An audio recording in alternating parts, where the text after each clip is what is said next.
Hi guys, എല്ലാവർക്കും നമസ്കാരം. Travel with സിജലിൻ്റെ മറ്റൊരു വീഡിയോയിലേക്ക് സ്വാഗതം. അപ്പോൾ നിങ്ങൾക്ക് വയനാട് പോകുന്നവർ തേനിനെ കുറിച്ചോ തേനീച്ചയെ ഒക്കെ ഒരുപാട് കാര്യങ്ങൾ അറിയണം, അതിനെക്കുറിച്ച് കുറച്ച് കാര്യങ്ങളൊക്കെ മനസ്സിലാക്കണം എന്നുള്ളവർ തീർച്ചയായും പോയിരിക്കേണ്ട ഒരു സ്ഥലമാണ് ഹണി മ്യൂസിയം.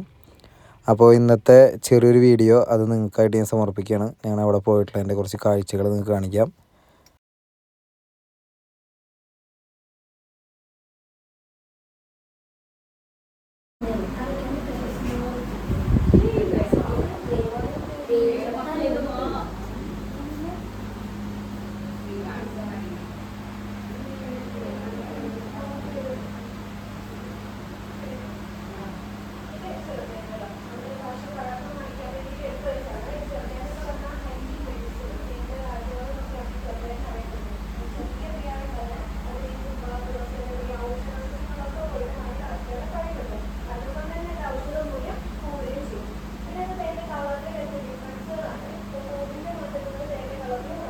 ഭാഗങ്ങളൊക്കെ ഹിമാചൽ ഭാഗങ്ങള് അവിടെയൊക്കെ അവർക്ക് തേനിട്ട് ഈ ഒരു ഫോമിലായിട്ടായിരിക്കും. നമ്മളിവിടെ വന്ന് മെൽറ്റ് ആയതാണ് ഇത്രയും ഭാഗം എന്ന് പറയുന്നത്. പിന്നെ അത് ഇയർ കൂടുന്നതിനനുസരിച്ച് തേന്റെ കളറിൽ ചേഞ്ച് വരും. ചില ആളുകൾ ഇങ്ങനെ തേന്റെ കളറിൽ ചേഞ്ച് കാണുമ്പോൾ ആ തേൻ ഒഴിവാക്കാറുണ്ട്. അങ്ങനെ ഒഴിവാക്കരുത്. തേൻ എപ്പോഴും ഫെർമെന്റഡ് ആവുകയാണെങ്കിൽ മാത്രം എന്ത് ചെയ്യുക, ഒഴിവാക്കുക. ഇപ്പൊ ഫെർമെന്റേഷൻ നടന്നോന്ന് അറിയാന് നമ്മളെ കയ്യിൽ തേൻ ഉണ്ടെങ്കിൽ നല്ലോണം ടൈറ്റ് ചെയ്തിട്ട് മൂടി വെക്കാം. ഒരു 3-4 ആഴ്ച അങ്ങനെ കീപ്പ് ചെയ്യുക. ആ കഴിഞ്ഞതിന് ശേഷം പിന്നെ ഓപ്പൺ ചെയ്യുന്ന സമയത്ത് ഈ പെപ്സിയുടെയും സ്പ്രൈറ്റിന്റെ ബോട്ടിൽ ഓപ്പൺ ചെയ്യുമ്പോൾ ഗ്യാസ് വരില്ലേ, അതുപോലെ ഗ്യാസ് ഉണ്ടോ, പുളിപ്പ് ടേസ്റ്റ് ഉണ്ടോ, പത വരുന്നുണ്ടോ ശ്രദ്ധിക്കുക. അങ്ങനെ ഉണ്ടെങ്കിൽ അത് കേടായി എന്നാണ് അർത്ഥം. ആ തേൻ എന്താക്കരുത്, പിന്നെ യൂസ് ചെയ്യരുത്. അല്ലാത്ത അവസ്ഥയിലാണെങ്കിൽ നമുക്ക് ആ തേന് ഉപയോഗിക്കുകയും ചെയ്യാം. പിന്നെ അത് ക്രിസ്റ്റൽ ആവുന്ന കണ്ടിട്ടുണ്ടോ, തേന് കട്ട പിടിക്കുന്നത്. ചില ആളുകൾ ശർക്കര കലക്കി വരികയാണ്, പഞ്ചസാര കലക്കി വരികയാണ് എന്നൊക്കെ പറയും. പക്ഷെ തേന്റെ ഒരു സ്വഭാവമാണ് അത് ക്രിസ്റ്റൽ ആവും എന്നുള്ളത്. 3 കാരണം കൊണ്ടാണ് സംഭവിക്കുക. ഒന്നതിന്റെ റേഷ്യോ, അതിന്റെ ഉള്ളിലുള്ള കണ്ടന്റുകളാണ്. ഈ ഫ്രക്ടോസ് ഗ്ലൂക്കോസ് റേഷ്യോയില് വ്യത്യാസം വന്നാല്, ടെമ്പറേച്ചറിൽ മാറ്റം വന്നാല്, പിന്നെ പോളൻസ് പൂമ്പൊടിയില്ലേ അതിന്റെ വ്യത്യാസം കൊണ്ടും തേന് ക്രിസ്റ്റലാവും. അതങ്ങനെ കഴിക്കാം, കുഴപ്പമൊന്നുമില്ല. ഇനി മെൽറ്റ് ആക്കണമെന്നുണ്ടെങ്കിൽ ഒന്ന് ഡബിൾ ബോയിലിംഗ് ചെയ്താൽ മതി, അല്ലെങ്കിൽ ഒന്ന് വെയിലത്ത് വെച്ചാൽ മതി. പിന്നെ അതാണ് വാക്സ്. അവർ ആ കൂട് ഉണ്ടാക്കുന്നില്ലേ, അത് ഈ ഒരു വാക്സ് വെച്ചിട്ടാണ് ഇത്. അവര് പുറത്തുനിന്നൊന്നും കളക്ട് ചെയ്യുന്നല്ല, എങ്ങനെ റിയൽ സാധനമാണ്. ഫ്രണ്ടില് ഡബിൾ ബോയിലിംഗ് ചെയ്യുമെന്ന് പറഞ്ഞില്ലേ, ആ സമയത്ത് ആ തേന്റെ ഉള്ളത് മുകളിലോട്ട് പൊന്തി വരുമ്പോ നമ്മൾ കളക്ട് ചെയ്യുന്നതാണ്. അത് പിന്നെ വേറെ ഏത് പാത്രത്തിലേക്കാണോ ഒഴിക്കുന്നത് അതിന്റെ ഷേപ്പ് നമുക്ക് കിട്ടുകയാണ് ചെയ്യുക. ഈ പ്രോസസ്സിംഗ് ഒന്നും ചെയ്യാത്ത ഹണി കഴിക്കുന്ന സമയത്ത് ഇതൊക്കെയാണ് നമ്മളെ വയറിനുള്ളിലോട്ട് പോകുന്നത്. നമ്മളിത് കോസ്മെറ്റിക്സ്, ഈ ലിപ്സ്റ്റിക്, ലിപ് ബാം, കാജൽ അങ്ങനെയുള്ള ഐറ്റംസുകളൊക്കെ ഉണ്ടാക്കാൻ വേണ്ടിയിട്ടാണ് യൂസ് ചെയ്യുന്നത്. പിന്നെ ഇദ്ദേഹം കാൾ വോൺ ഫിഷ്, ഇദ്ദേഹമാണ് ഇവരുടെ കമ്മ്യൂണിക്കേഷൻ ഡാൻസിങ് ആണ് എന്നുള്ള തിയറി കണ്ടുപിടിച്ചത്. ഓസ്ട്രേലിയക്കാരനാണ് ഇദ്ദേഹം. അങ്ങോട്ടേക്ക് വേർഡ് സ്റ്റെപ്പ് ഇട്ട് ശ്രദ്ധിക്കണം.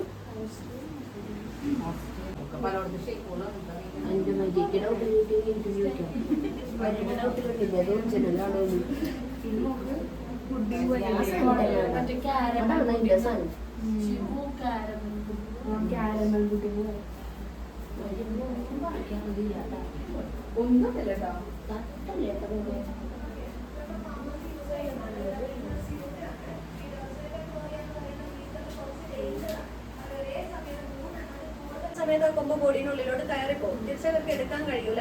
അവര് സർവ്വശക്തി എടുത്ത് വലിക്കുന്ന സമയത്ത് ആ നെർവ് കട്ടാവുകയും ചെയ്യും, മരിക്കുകയും ചെയ്യും. ഇപ്പൊ രണ്ടും ഇല്ലാണ്ടാക്കാനും കൂടിയാണ് ഈ ഒരു ഡ്രസ്സ് യൂസ് ചെയ്യുന്നത്. പിന്നെ ഇത് സ്മോക്കറാണ്, പുകയ്ക്കാൻ വേണ്ടിട്ട് ഉപയോഗിക്കുന്ന. ചില ആളുകളൊക്കെ ഉണ്ട് കൂടി കത്തിച്ചിട്ട് തേനെടുക്കുന്നത്. മഹാപാപാണ്, കത്തിക്കേണ്ട ഒരു ആവശ്യമില്ല. ജസ്റ്റ് എന്തെങ്കിലും ഇട്ട് പുകച്ചാൽ മതി. അവര് ചിലത് പാറിപ്പോവും, ചിലത് മയങ്ങിടും. ആ സമയത്ത് എന്ത് ചെയ്യാം, നമുക്ക് തന്നെ പോയിട്ട് ഹണി കളക്ട് ചെയ്ത് വരാം.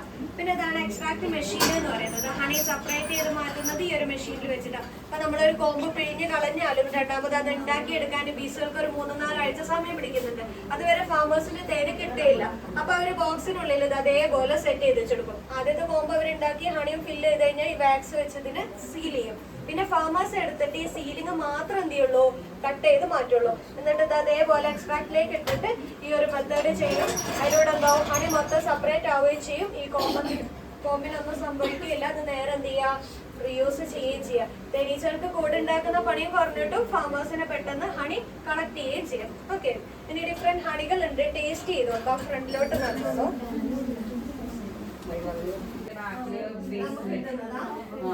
ഫ്രണ്ടില് ഡബിൾ ബോയിലിംഗ് ചെയ്യും.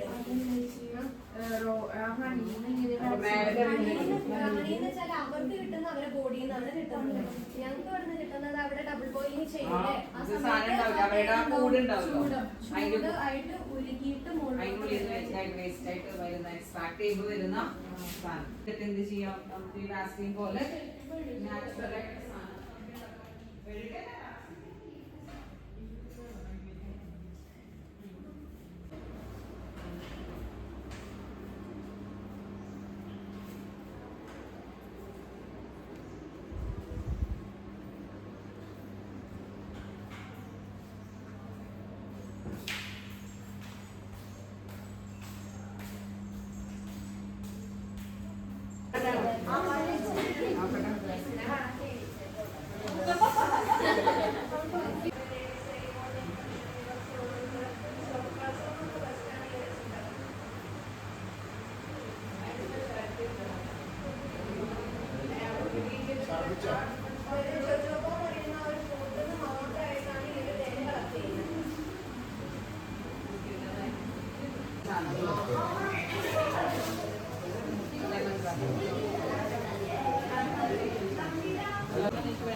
അപ്പോൾ ഇത്രയേ ഉള്ളൂ നമ്മുടെ വീഡിയോ. അപ്പോൾ നിങ്ങൾക്ക് ഹണി അതുപോലെ തന്നെ അങ്ങനെയുള്ള സാധനങ്ങളൊക്കെ പർച്ചേസ് ചെയ്യണമെങ്കിൽ ഇവിടെ വന്ന് പർച്ചേസ് ചെയ്യാനായിട്ട് സാധിക്കും.